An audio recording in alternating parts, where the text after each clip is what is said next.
오늘도 이 새벽 하나님의 은혜를 사모하며 이 자리에 모이신 여러분들과 또 각자의 자리에서 음성과 온라인으로 함께하는 모든 분들에게 하나님이 예비하신 놀라운 은혜와 축복이 함께할 줄로 믿으시길 바랍니다. 우리 출애굽기 30장 말씀을 한번 살펴보겠습니다. 잠깐 복습을 좀 해보면 우리가 27장에서 성막에 대한 내용들을 나누어 보았습니다. 그리고 28장과 29장 어제 살펴본 말씀까지 제사장에 대한 이야기를 했죠. 그리고 오늘 본문에서 다시 성막에 대한 이야기를 이어가고 있습니다. 그래서 오늘은 성막에 대한 이야기를 하는데 그 중에서 성막들 안에 있는 물두멍에 대한 규례가 등장합니다. 그리고 분향단에 대한 규례가 등장하죠. 그리고 관유와 향에 대한 규례가 오늘 본문에 등장을 합니다. 오늘은 관유에 대해서 여러분과 좀 나누고 싶은데 이 관유에 대한 규례가 우리에게 주는 영적인 의미가 있습니다. 그 깨달음, 영적 의미가 무엇인지 함께 살펴보겠습니다. 이 관유는 성막의 기구들을 거룩하게 하는 기름을 의미합니다.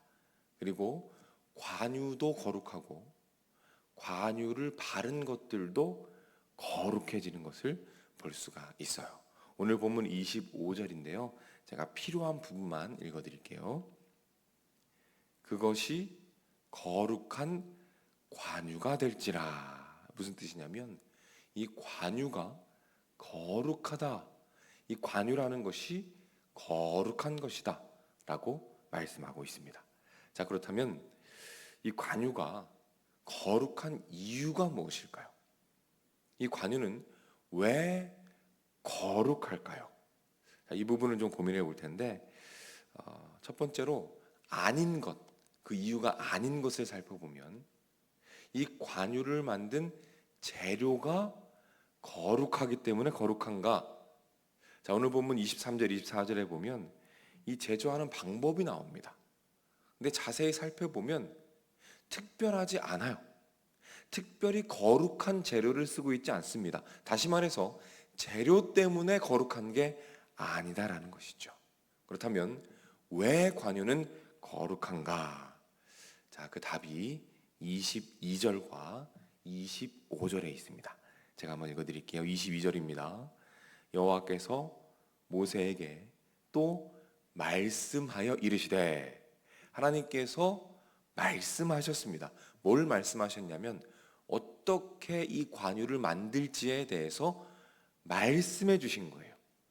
25절을 제가 필요한 부분만 읽어드립니다. 향을 제조하는 법대로 향기름을 만들지니 그것이 거룩한 관유가 될지라. 법대로는 뭡니까? 하나님께서 말씀하신 것, 하나님께서 말씀하신 것 그대로 만들 때 그때 관유가 거룩해졌다는 것입니다. 따라서 관유가 거룩한 이유는 무엇입니까? 왜 거룩하죠? 하나님의 말씀대로 했기 때문에 거룩해진 것입니다. 이해가 되십니까?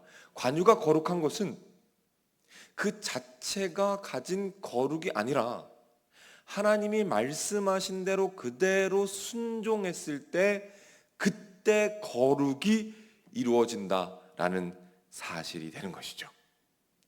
우리가 깨닫게 되는 중요한 영적인 깨달음이 있습니다. 무엇입니까? 하나님의 말씀에 순종하며 따라갈 때 그때 거룩이 드러나게 된다라는 사실입니다. 여러분, 이 관유를 만들 때 그런 유혹이 없었을까요?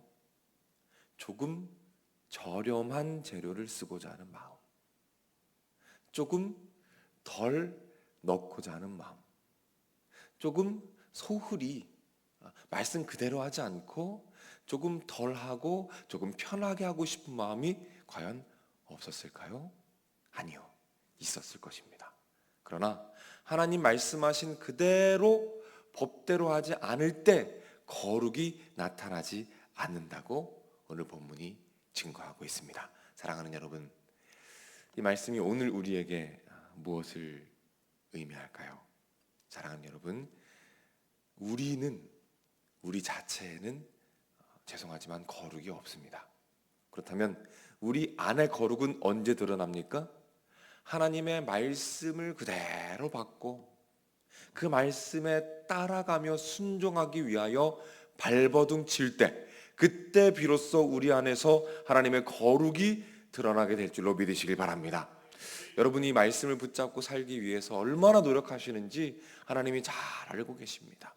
그 노력, 그 발버둥, 그 몸부림 가운데 어떻게든 말씀대로 살아가려고 하는 그 순종의 몸부림 가운데 하나님의 거룩이 여러분의 삶 가운데 드러나게 될 줄로 믿으시길 바랍니다. 그렇게 오늘 하루도 하나님께서 여러분의 삶을 통하여 영광 받으시기를 주님의 이름으로 축복합니다. 기도하겠습니다.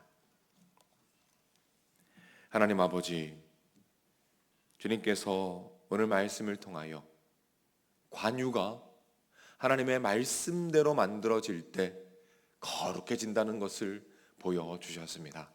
하나님, 우리의 삶도 마찬가지입니다. 하나님의 말씀을 따라갈 때, 하나님의 말씀을 붙잡고 순종하기 위하여 몸부림칠 때, 그때 비로소 우리 삶에 하나님의 거룩이 드러난다는 사실을 기억하게 하옵소서. 그리하여 말씀을 따라가게 하시고 힘들지만 말씀대로 살아가기 위하여 몸부림치게 하시고 이 새벽 그것을 위하여 기도하며 나아갈 때에 오늘 하루 우리 삶을 통하여 하나님의 거룩과 하나님의 영광이 마음껏 드러날 수 있도록 우리 주님께서 인도해 주옵소서. 하나님, 우리의 힘으로 할 수 없습니다. 성령 하나님, 우리 심령 가운데 충만하게 임하여 주옵소서. 그리하여 오늘 하루도 말씀으로 승리하도록 주님께서 주관하여 주옵소서.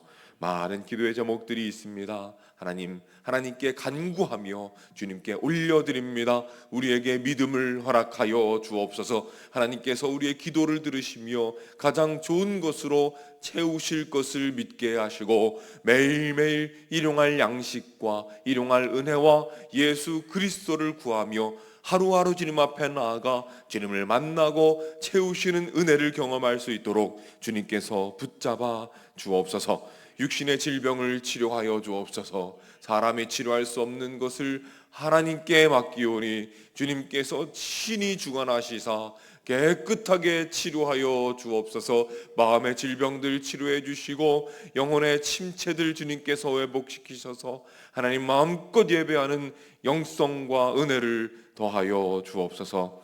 하나님, 이제 우리 다음 세대 학생들, 어린이들 입학하고 또 새로운 학교에 가고 학년이 등반되고 새로운 환경을 맞이하게 됩니다. 우리 자녀들 주님 기억하여 주시옵소서. 새로운 환경에서, 새로운 학교에서, 새로운 반에서 좋은 선생님들 만나게 하시고 좋은 친구들 만나게 하시고 담대하게 하시고 자신감 있게 하시고 하나님이 한 명 한 명 그 아이들과 학생들을 얼마나 사랑하시는지 주님 기억하셔서 주님 보호해 주시고 하나님의 은혜 안에 풍성한 생활들 할 수 있도록 주님께서 인도해 주시옵소서. 우리 청년들 또 새로 학교에 들어가고 또는 재수와 여러 가지 삶의 방향들로 고민하며 또한 시작하고 있습니다. 하나님 함께해 주시어서 그들의 삶을 열어주시고 인도해 주시고 보호하시며 한 명 한 명의 은사들이 하나님의 은혜 안에서 하늘의 별처럼 빛날 수 있도록 길을 열어주시고 보호해 주시고 함께하여 주시옵소서. 이 일을 위하여 온 교회가 한 마음이 되어서 우리 다음 세대와 청년들을 위하여 기도하고 도우며 함께할 수 있도록 주님께서 붙잡아 주옵소서. 드려진 예물들이 있습니다. 주님 기억하시고 하늘의 은혜와 축복과 이 땅의 기름진 복을 허락하여 주시옵소서. 모든 것 예수님의 이름으로 기도드립니다. 아멘.